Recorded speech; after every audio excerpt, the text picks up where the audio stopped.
had to defend its decision to allow executive session following public frustration as all lawmakers who appeared before the investigative body had requested confidential proceeding. Hindi.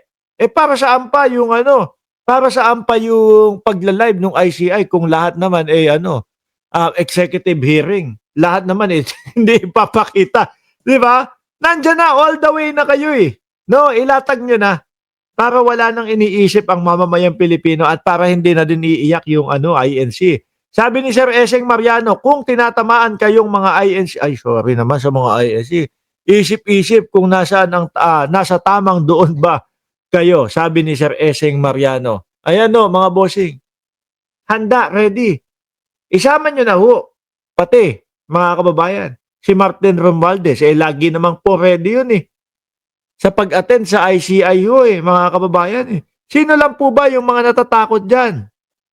Hindi yung mga yung mga talagang may mga ebidensya laban po sa kanila. Pero ito si Kung Sandro, malabo ho, mga bossing.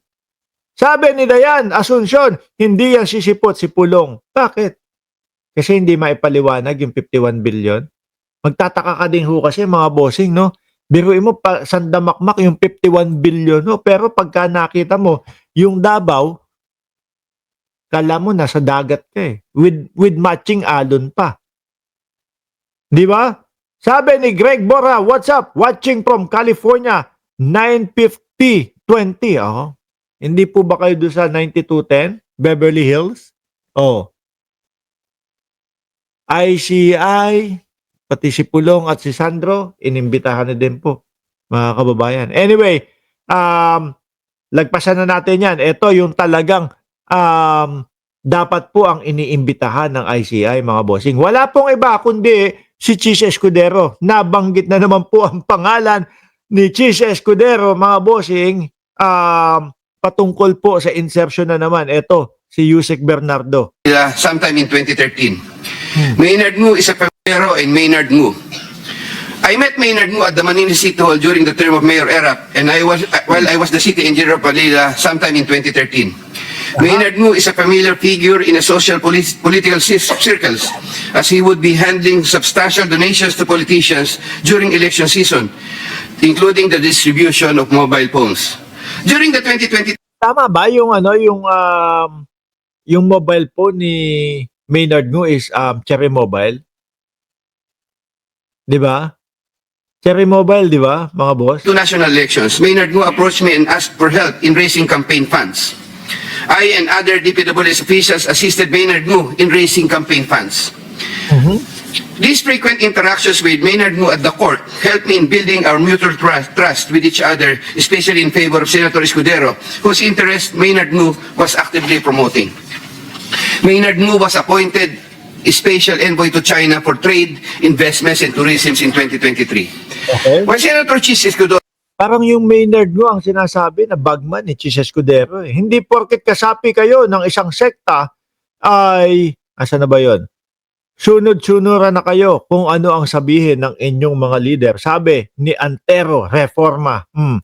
became Senate President in 2024, Maynard Ngu approached me and asked for a list of projects for Senator Chis Escudero. Thereafter, sometime November 2024, I asked Engineer Opolencia to prepare a list of projects for Talagang puro Chis Escudero, yun nababanggit to, mga boss. Idagdag pa natin yung 142 billion daw na insertion ni Chis Escudero, mga kababayan, na naggrabe. Kung titignan mo, kung iisa-isahin mo, mga kababayan, parang puro doon sa mga probinsya o mga lugar ng mga kapwa niya senador. At yun ay sabi, kumbaga chismis lang naman no, mga bossing. Ang sinasabi nako, ipinampalit yata yan ni Escudero doon sa mga boboto sa kanya para manatili sa pagiging Senate President.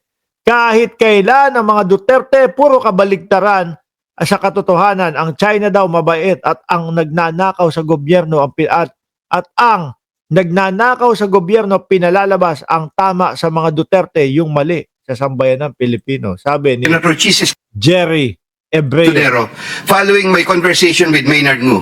Thereafter, Engineer Opolesha submitted to me a list of projects for funding. The said projects are enumerated in a list here to attach as Annex G.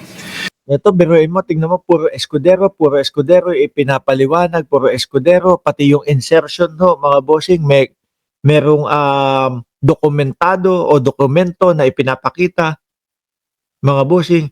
Pero yung Martin Romualdez na pilit nilang isinisiksik at pilit nilang pinagbibintangan, wala pa din ho silang makita talaga o wala silang maipakita, mga bossing, na ebidensya doon sa tao. Anyway, alisin na ho natin yan, mga kababayan. Dumako na tayo doon sa, nako, eto na. Bato de la Rosa na ho, mga boss. No? Bato de la Rosa, mga kababayan. Eh bakit? Tatakutin nyo na naman. Hindi, wag muna tayong dumiretso o rumekta kay Bato de la Rosa, mga bossing. Kasi po, may bagong inilabas sa kanyang Facebook page, ito pong si Senador Antonio Trillanes o dating Senador Antonio Trillanes.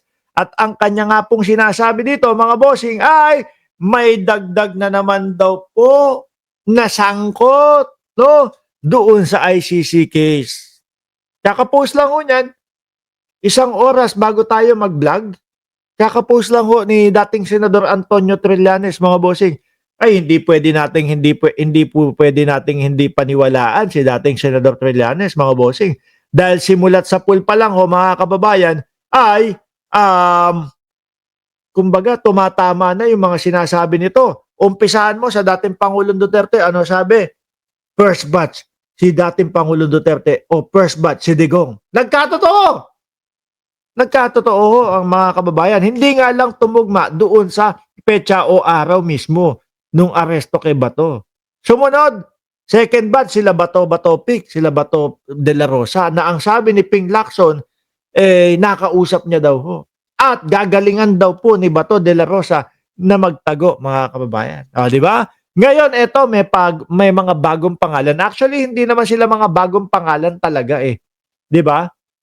Kumbaga, naririnig na din po natin ito. At mismo kay Bato de la Rosa, ang sinabi niya, meron na pong ICC sa loob ng ating bayan. Nandun po sila sa isang hotel sa Pasay. Pinupwersa, pinipilit yung mga kapulisan na tumistigo laban sa akin. Mukhang eto na yata yung sinasabi ni Bato de la Rosa. No?